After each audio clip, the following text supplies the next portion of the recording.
beleza? Tudo bem com vocês? Gente, estou voltando aqui hoje para mais uma aulinha de física. Hoje nós vamos estar falando sobre o calor sensível. Mas o que seria essa quantidade de calor sensível? Quantidade de calor sensível é a quantidade de calor retirada ou fornecida a um corpo, a qual provoca como efeito a variação em sua temperatura. Pessoal, então de um modo simples, quando nós estamos falando em calor sensível, nós estamos falando de uma quantidade de calor que é retirada ou fornecida a um corpo, que vai causar uma variação na temperatura de um corpo, mas o estado físico dele vai permanecer o mesmo, tá? Então, calor sensível, de um modo simples, é quando nós temos uma quantidade de calor que foi fornecida ou retirada de um corpo, e aí esse corpo ele vai ter uma variação na sua temperatura, mas o estado físico dele vai permanecer o mesmo. Ou seja, o estado físico não será alterado, tá? Gente, capacidade térmica. O que seria uma capacidade térmica?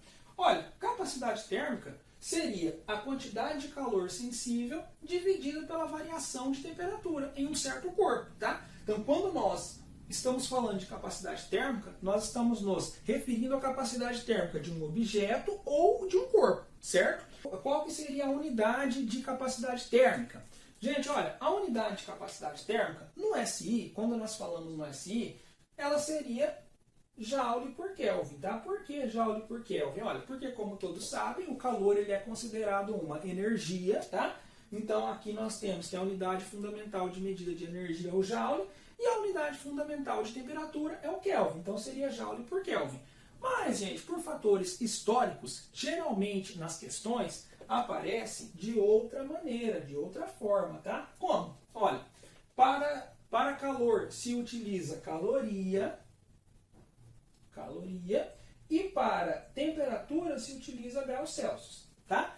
Então aqui a gente pode definir a unidade de capacidade térmica como sendo caloria por graus Celsius, certo? Então, gente, ó, a capacidade térmica, que seria quantidade de calor sensível dividida pela variação de temperatura de um corpo, ela vai ser medida em caloria por graus Celsius, tá? Dessa maneira. Então tá, já falamos que capacidade térmica é quando nós estamos nos referindo a um corpo, nós estamos nos referindo a um objeto. Agora, e quando nós estamos falando de uma substância propriamente dita? Pessoal, ó, quando nós estamos falando de uma substância propriamente dita, quando nós estamos querendo ver qual que é a capacidade que uma substância tem de variar a sua temperatura de acordo com um certo calor que ela ganha ou perde, aí nós estamos falando sobre calor específico, tá? Então, ó, capacidade térmica se refere a um corpo.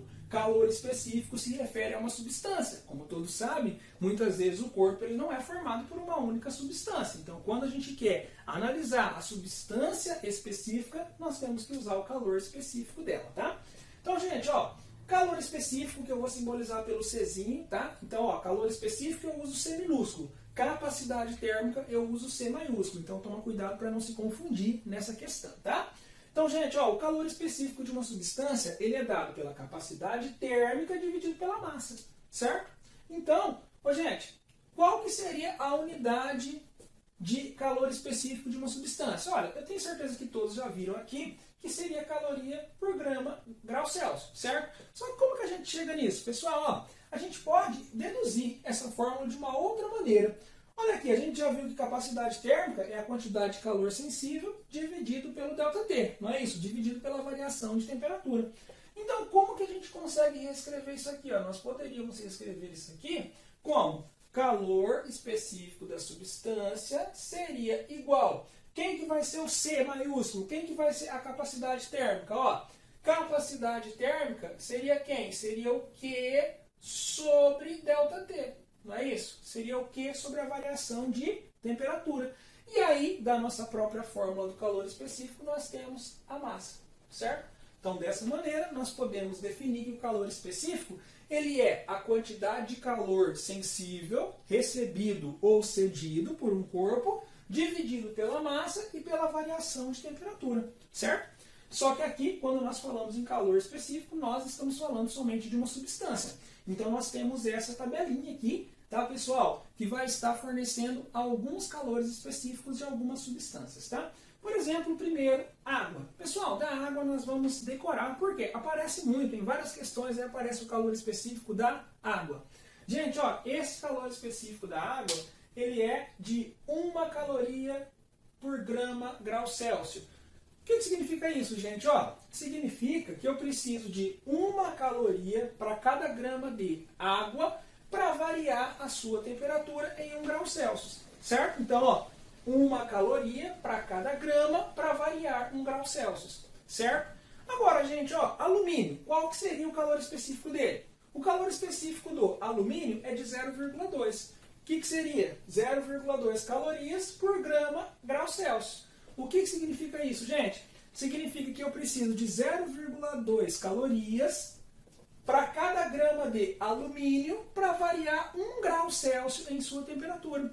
Gente, olha, conseguem perceber dessa forma como que é muito mais fácil, então, nós esquentarmos, nós aquecermos ou resfriarmos alumínio do que água. Olha aqui, pessoal, por exemplo, vamos pensar numa situação cotidiana aí, numa situação prática, se a gente colocar uma panela no fogo, tá? Levando em consideração que essa panela seja feita de alumínio, a gente vai perceber que ela vai esquentar muito mais rápido do que se nós colocarmos água em contato com o fogo. Por quê? Porque ó, o alumínio ele precisa de somente 0,2 calorias para cada grama para ele ter uma variação de 1 grau Celsius, certo? Enquanto a água precisa de 1 caloria para cada grama para ter a mesma variação de 1 grau Celsius, certo? Então o que a gente consegue perceber aqui, galera?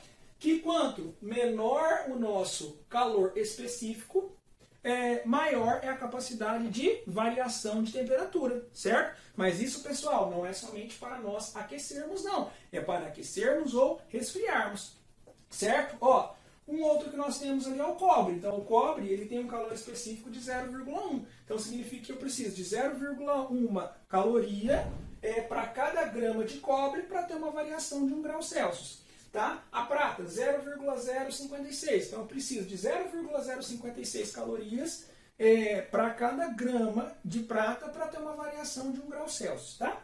Certo, pessoal? Então, ó, quanto menor o nosso calor específico, maior é a capacidade de variação de temperatura. Tá? Então, bem tranquilo isso. Mas, ó, voltando aqui, então, a unidade seria o quê?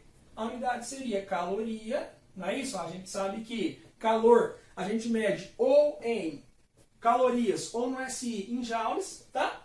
Aí depois, por grama, então a unidade de massa no SI seria quilogramas, mas geralmente nas questões aparece em grama, nesse caso, quando nós estamos falando sobre calor específico, tá? E aí aqui, depois, o nosso ΔT, a variação de temperatura, no SI sabemos que é o Kelvin, mas aqui a gente usa graus Celsius, tá? Certo? Dessa maneira, então, chegamos à unidade de calor específico. Então, por isso que eu uso caloria por grama grau Celsius, tá? Beleza, pessoal, fizemos tudo isso para quê? Fizemos tudo isso porque agora nós vamos falar sobre a fórmula mais importante dessa nossa aula de hoje, que é o quê? Que é a equação fundamental da calorimetria. E para chegar nela, nós vamos estar usando essas duas fórmulas aqui, ó. Nós vamos estar usando a relação da capacidade térmica e a relação do calor específico da substância. Olha aqui, pessoal. Capacidade térmica, então, vimos que é quantidade de calor sensível dividido pela variação de temperatura, certo? Calor específico, nós vimos que é a capacidade térmica dividido pela massa, que eu posso reescrever como quantidade de calor sensível dividido pelo produto entre a massa e a variação de temperatura. Gente, então eu vou reescrever isso aqui embaixo novamente para nós deduzirmos essa fórmula. Ó. Quantidade de calor específico, né? Seria a quantidade de calor sensível dividido pelo produto entre a massa e a variação de temperatura. Gente, ó, se eu fosse passar a massa e a variação de temperatura para o outro lado, como ela está dividindo a quantidade de calor sensível, ela passaria como? Ela passaria multiplicando. Então nós teríamos isso aqui, ó, quantidade de calor sensível é igual a M vezes C vezes ΔT, tá? Pessoal, então essa aqui é a famosa equação fundamental da calorimetria. O que significa, galera? Significa que a quantidade de calor sensível recebida ou cedida por um corpo, ela vai ser diretamente proporcional à massa desse corpo, ao calor específico desse corpo e à variação na temperatura desse corpo, tá? Então, pessoal, ó, aqui a gente consegue observar algumas relações também. Ó. Aqui a gente consegue justificar tudo isso que eu tinha falado quando estávamos falando sobre calor específico de substâncias. Ó, vamos pensar bem aqui. Vamos pensar que eu tenho uma mesma quantidade de calor sensível, então eu tenho uma mesma quantidade de calor sensível Q, e eu tenho uma mesma quantidade de massa, de uma certa substância. Tá? Então, ó, calor sensível e massa são as mesmas. Tá? Então, eu tenho uma mesma quantidade de calor sensível e uma mesma quantidade de massa. Olha, gente, pensa bem. Se eu quero manter essa mesma quantidade de calor sensível, levando em consideração que a massa é a mesma, se eu tenho uma quantidade de calor sensível menor, eu vou ter que ter uma variação de temperatura maior, certo?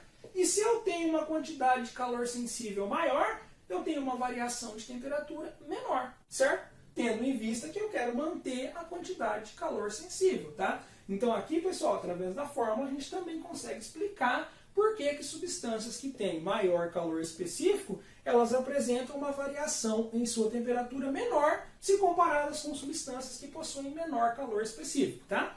Então é justamente por causa disso. Pessoal, ó, então basicamente nessa aula de hoje seria isso. Então falamos sobre o calor sensível. É importantíssimo que todos saibam que o calor sensível, que a quantidade de calor sensível é uma quantidade fornecida ou recebida por um corpo que vai causar uma alteração, que vai causar uma variação na sua temperatura, mas o estado físico desse corpo ele vai permanecer o mesmo. O estado físico desse corpo ele não será modificado, tá? Vimos depois capacidade térmica. O que é a capacidade térmica? É a quantidade de calor que eu preciso receber ou perder para que eu tenha uma variação na temperatura de um certo corpo, tá? E aí, calor específico seria basicamente a mesma coisa que a capacidade térmica, mas quando nós estamos falando de uma substância, tá? Então, capacidade térmica é do corpo, capacidade térmica é do objeto, e calor específico é de uma substância. Então vimos aqui o calor específico de algumas substâncias, vimos que quanto menor o calor específico de uma substância, maior é a capacidade de variação em sua temperatura, tá? E depois falamos sobre a equação fundamental da calorimetria, que é o principal da nossa aula de hoje. Tá, pessoal? Então, assim, ó, isso aqui a gente usa bastante, isso aqui é muito importante que fique claro. Ó, quantidade de calor sensível é igual ao produto entre a massa, ao calor específico da substância e a variação na temperatura da substância. Gente, basicamente, então, nessa aula de hoje era isso. Voltamos nas próximas aulas. Até mais e tchau!